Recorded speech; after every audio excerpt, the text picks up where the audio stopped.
ఈరోజు మన దగ్గర ఒకరి వ్యక్తిగత అనుభవం ఉంది. ఇది ఒక వైద్యుడి గురించి. కానీ ఆ ఇది కేవలం ఆయన నైపుణ్యం గురించే కాదు.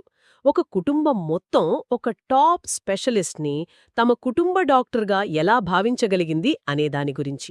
అసలు అంత నమ్మకం ఎలా ఏర్పడుతుంది? దానికి కారణాలేంటో కొంచెం లోతుగా చూద్దాం. మనం విశ్లేషించబోయేది హైదరాబాద్ సోమాజిగూడలోని యశోద హాస్పిటల్. అక్కడి senior interventional cardiologist doctor C Raghu. ఆయన గురించిన ఒక కుటుంబ అనుభవం ఇది. అవును. ఇక్కడ ఆశ్చర్యకరమైన విషయం అదే. ఒక ఇంటర్వెన్షనల్ కార్డియాలజిస్ట్ అంటే చాలా క్లిష్టమైన ప్రొసీజర్స్ చేసే నిపుణులు. అలాంటి వ్యక్తి ఒక కుటుంబానికి అంత దగ్గరగా ఎలా మారగలిగారు? సరిగ్గా అదే నా ప్రశ్న కూడా. ఈ నోట్స్లో పదే పదే వచ్చే మాట కుటుంబ డాక్టర్. గుండె జబ్బులంటేనే భయం కదా. అలాంటిది మొదటి సంభాషణ నుంచే ఆయన భయాన్ని పోగొట్టి ధైర్యాన్ని, ప్రశాంతతను నింపుతారనంటున్నారు.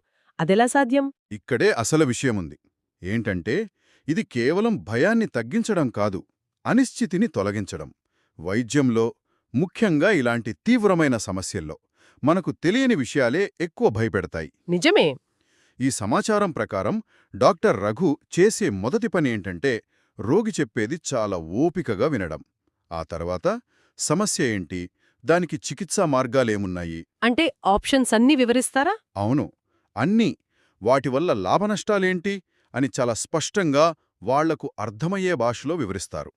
ఆ క్లారిటీ వచ్చినప్పుడే భయం పోయి నమ్మకం మొదలవుతుందన్నమాట. అంటే కమ్యూనికేషన్ మొదటి మెట్టు. బాగుంది.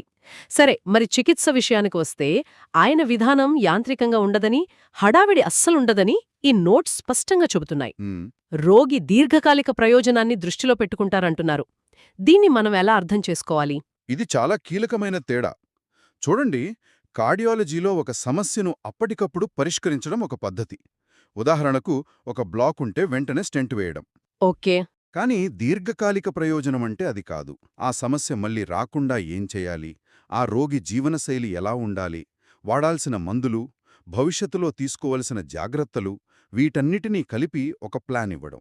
అంటే కేవలం ఆ ఒక్క ప్రొసీజర్తోనే ఆగిపోదన్నమాట.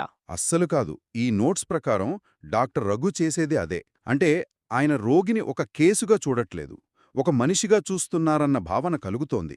ఆ నమ్మకం అక్కడ్నుంచే ఇంకా బలపడుతోంది. స్పష్టమైన కమ్యూనికేషన్, రోగిని కేంద్రంగా చేసుకున్న చికిత్స, ఈ